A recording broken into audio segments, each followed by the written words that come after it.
안녕하세요. 주부바이블입니다.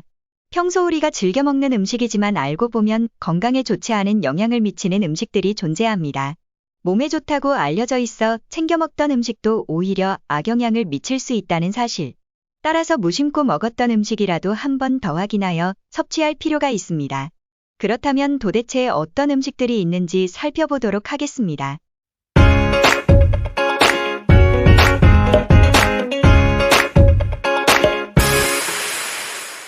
첫 번째는 페트병에 들어있는 생수입니다. 뜨거운 여름에도 마트나 편의점에 수북히 쌓아놓은 생수병을 보기 쉽습니다. 이렇게 높은 온도에 오래 보관하게 되면 페트병에서 비스페놀 A와 같은 유해물질이 녹아나온다는 논문이 있습니다. 비스페놀 A는 플라스틱을 말랑말랑하게 만들어 모양을 만들기 쉽게 해주는 가소제로 사용되는데 간이나 뇌 기능을 떨어뜨리는 것으로 알려져 있기 때문에 치매가 우려됩니다. 또한 높은 온도에 오랫동안 노출 시 국제암연구소가 지정한 발암물질인 포르말데하이드와 아세트알데히드 성분이 검출되기도 했습니다.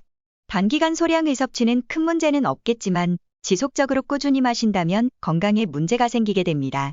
번거롭더라도 되도록 외출할 때 개인 물병에 물을 담아 마시는 것이 건강에 이롭습니다. 두 번째는 치즈입니다. 치즈도 진짜가 있고 가짜가 있다는 사실 알고 계셨나요? 유지방을 사용하는 일반 치즈와 달리 식물성 유지인 파뮤를 사용해 만든 모조치즈도 있습니다. 성분 표시를 확인했을 때 식품 첨가물인 렌네카제인과 파뮤 등이 적혀 있다면 모조치즈를 사용한 것이라고 볼 수 있습니다.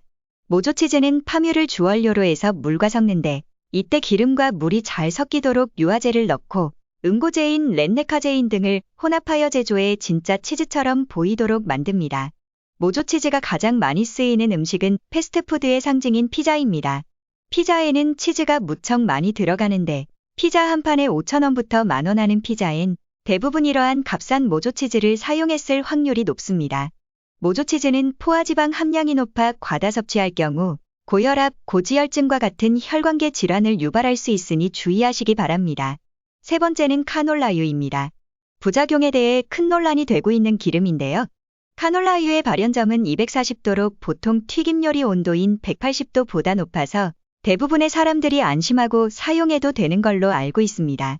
그러나 2018년 호주에서 진행한 다양한 기름을 가열하는 동안 발생하는 화학적, 물리적인 변화에 대한 실험을 발표했습니다. 카놀라유는 발연점이 높아도 산화적인 안정성이 떨어져 온도가 높으면 높을수록 다른 기름에 비해 산패 물질의 생성량이 급증하는 것으로 나타났습니다. 산패란 기름을 공기에 오랫동안 노출시키거나 높은 온도나 습도에 노출되어 기름이 변질되는 것을 말하는데 기름이 산패되면 독성물질로 변합니다. 알데히드와 같은 발암물질이나 2차 산패물 등이 염증과 암을 유발할 수 있습니다. 그리고 대부분의 카놀라유는 유전자 변형 농수산물인 GMO로 만들어집니다. GMO란 병충해에 강하고 한 번에 많은 양의 수확물을 얻어내기 위해 품종을 개발하고 개량한 것인데요. 유전자 조작으로 인해 만들어진 식품을 섭취할 경우 우리 몸에 이상 증세가 발생할지 모른다는 우려가 큽니다. 또한 병해충을 이겨낼 수 있는 살충제와 제초제의 강한 내성을 가지도록 유전자가 조작되어 GMO 농산물의 제초제인 라운드업을 뿌리면 모든 잡초는 죽지만 GMO 작물은 살아남습니다. 여기서 문제가 되는 것은 제초제인 라운드업에 들어있는 글리포세이트라는 물질이 A급 발암물질인데 GMO 작물이 글리포세이트를 흡수합니다. 그러니 GMO 농산물을 먹게 되면 우리가 발암물질을 먹게 되는 것입니다. 따라서 굳이 산화 안정성이 떨어지거나 GMO 논란이 많은 기름을 사용하기보다는 논란이 적고 안정성에 좋은 올리브유를 사용하는 것이 건강에 좋을 것 같습니다. 네 번째는 참기름입니다. 참기름을 구매할 때는 바닥에 가라앉은 물질이 없는 것이 좋으며 제조일자와 유통기한을 꼼꼼하게 확인하신 후 구매해야 합니다. 특히 참기름 제조 방식이 저온 압착 또는 냉압착하여 만든 제품을 구매하는 것이 좋은데요. 식약처에 따르면 참기름은 발연점이 170도에서 200도로 낮기 때문에 섭씨 200도 이상의 높은 온도로 가열할 경우 1급 발암물질인 벤조피렌이 생성되며 빠르게 산패된다고 합니다.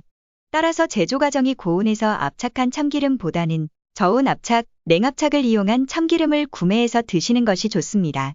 뿐만 아니라 조리 시 참기름을 식재료와 함께 볶거나 가열할 경우에도 발암물질이 생성될 수 있으니 반드시 불을 끄고 난 후에 참기름을 곁들여 주시기 바랍니다.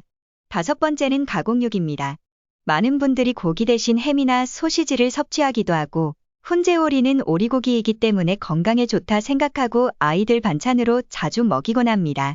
하지만 이러한 가공육에는 먹음직스러운 색을 내기 위한 발색제를 비롯해 많은 양의 나트륨이 들어가고 고기를 절이거나 발효, 훈제하는 과정에서 보존료나 화합물들이 첨가되기 때문에 우리의 장 건강을 크게 망가뜨립니다. 실제로 가공육을 생산 과정에서 발색제 및 보존제로 사용되는 아질산 나트륨이라는 성분이 첨가되는데 이것이 단백질 속의 아민이라는 성분과 만나면 니트로사민이라는 아주 강력한 발암물질이 만들어지게 됩니다.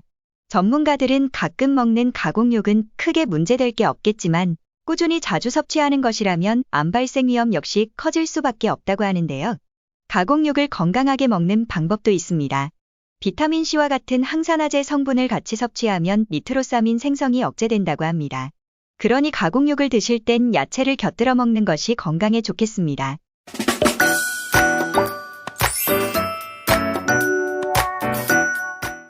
건강해지려고 먹는 음식인데 오히려 건강을 해치는 음식이라면 정말 억울하겠죠? 오늘 영상 참고하셔서 건강한 먹거리로 건강한 노년을 만들어 가시기 바랍니다. 잘 사는 것은 오래 사는 것이 아니라 잘 늙는 것이다 라고 조지 베일런트 교수가 말했습니다. 시니어 클래스 채널 구독을 눌러주시면 앞으로도 잘 늙어갈 수 있는 정보를 제공하도록 하겠습니다. 시니어를 위한 디지털 리터러시 강의도 들으셔서 아주 편리한 디지털 세상으로 들어오시기 바랍니다. 지금까지 주부바이블이었습니다. 감사합니다.